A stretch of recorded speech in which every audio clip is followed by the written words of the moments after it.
हरियाणा में सबसे बड़ा सीलिंग अभियान चालू किया गया है। बता दें कि गुरुग्राम के 2500 मकानों को डीटीपीई अब सील करेगा। हाईकोर्ट के आदेशों के बाद ये बड़ी कार्रवाई की गई है। रिहायशी इलाकों में ये कमर्शियल गतिविधि चल रही थी, तो 11 दिनों तक इस अभियान को, सीलिंग अभियान को चलाया जाएगा। 4 टीमों का भी गठन इस मुतल्लक किया गया है। गुरुग्राम के डीएलएफ फेज 1 से लेकर फेज 5 तक सभी रिहायशी इलाकों में व्यावसायिक गतिविधियों पर विभाग की तरफ से सीलिंग की जाएगी। हाईकोर्ट के आदेश के बाद डीपीपी विभाग की तरफ से इन सभी 5 फेज में सर्वे कराया गया था, जिसमें लगभग 15,000 इमारतों का सर्वे हुआ था। इनमें से 4,000 से ज्यादा ऐसी इमारतें हैं जो कि रिहायशी प्लॉट थी, लेकिन वहां व्यावसायिक गतिविधि चलाई जा रही थी। एनफोर्समेंट टीम की तरफ से अब तक 4,000 से अधिक मकानों को कारण बताओ नोटिस और लगभग 2,500 मकानों को रेस्टोरेशन के आदेश दिए जा चुके हैं।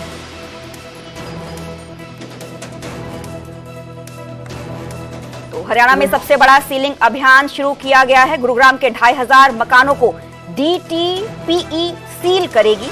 हाईकोर्ट के आदेशों के बाद ये बड़ी कार्रवाई की गई। बहुत से हरियाणा के छोटे शहर हैं जहां से लोग आके यहाँ अपनी आजीविका के लिए बहुत ज्यादा स्ट्रगल कर रहे हैं। अगर आप उनका स्ट्रगल देखेंगे, कोई इंसान जिसके बाद आज 2-4 लाख रुपए है, बड़ी मुश्किल से दुकान किराए पे लेके वो अपने उसमें सामान भर के अपनी रोजी रोटी चला रहा है। आज आप छोटे शहरों में जाएंगे, गांव में जाएंगे, तो वहाँ लोगों के पास रोजगार नहीं है इतना। भाई ये गलत हो रहा है। ये EWS के प्लॉट है जो डीएल अपने बड़े बड़े बिल्डिंग बना रखे, क्या वो अनऑथराइज नहीं बन रही है? सारी ऑथराइज बन रही है। उनका भी किया जाए। डीएलएफ फेज 1 to 5 में हाई कोर्ट के ऑर्डर आए थे 13 फरवरी को, एंड उसमें हमारे को सर्वे किया था। करीबन 15,000 प्रॉपर्टी सर्वे हुई थी। उनमें से करीबन 4,000 प्रॉपर्टीज में हमें पता चला कि लोगों ने वायलेशंस कर रखी हैं। पेपर वर्क हम पूरा कर चुके हैं और हमारी ड्राइव हम शुरू कर रहे हैं, जो कल से शुरू होगी और लगातार 14 तारीख तक चलेगी। तो बड़ी कार्रवाई की गई है। हाईकोर्ट के आदेशों के बाद रिहायशी इलाकों में कमर्शियल एक्टिविटी गतिविधि पर कार्रवाई की गई है। हाईकोर्ट के आदेशों के बाद 11 दिनों तक इस सीलिंग अभियान को चलाया जाएगा। बता दें कि 4 टीमों का भी गठन इस मुतल्लक किया गया है। गुरुग्राम के डीएलएफ फेज 1 से लेकर फेज 5 तक सभी रिहायशी इलाकों में व्यावसायिक गतिविधियों पर विभाग की तरफ से बड़ी कार्रवाई की गई है। सीलिंग की जाएगी अब आने वाले दिनों में। हाईकोर्ट के आदेश के बाद डीपीपी विभाग की तरफ से इन सभी 5 फेजों में सर्वे जो है वो करवाया जा चुका है। मेरे साथ मेरे सहयोगी धर्मवीर शर्मा फोन लाइन पे जुड़े हुए हैं। धर्मवीर, हाईकोर्ट के आदेशों के बाद डीटीपीई की बड़ी कार्रवाई।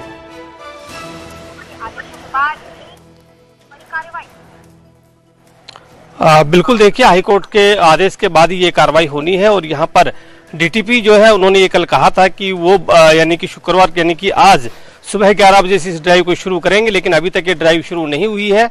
माना जा रहा है कि आने वाले कुछ समय के बाद ये ड्राइव शुरू हो सकती है, लेकिन इसके पीछे जो अब तक शुरू नहीं हुई कार्रवाई, उसके पीछे वजह ये भी बताई जा रही है कि जो यहाँ के जो निवासी हैं, खासतौर से डीएलएफ फेज 1 से लेकर के डीएलएफ फेज 5 तक के जो लोग हैं, जिनके घरों के ऊपर ये कार्रवाई होनी थी, वो लोग सुप्रीम कोर्ट का रुख उन लोगों ने किया है और सुप्रीम कोर्ट में इस वक्त सुनवाई चल रही है। तो ये भी एक वजह है कि अब कार्रवाई नहीं की गई है। इंतजार किया जा रहा है कि सुप्रीम कोर्ट का क्या कुछ फैसला आता है, उसके बाद ही आगे की कार्रवाई की जाए। हालांकि अभी कुछ देर पहले हमारी डीटीपी से बात हुई थी, तो उनका कहना था कि वो अभी यहीं पर डीएलएफ फेज 3 जो थाना है, यहाँ पर इकट्ठा होंगे, यहीं पर जो पूरी टीम है वो आएगी और यहाँ से फोर्स लेकर के उसके बाद वो आगे की जो कार्रवाई है उसको अंजाम देंगे।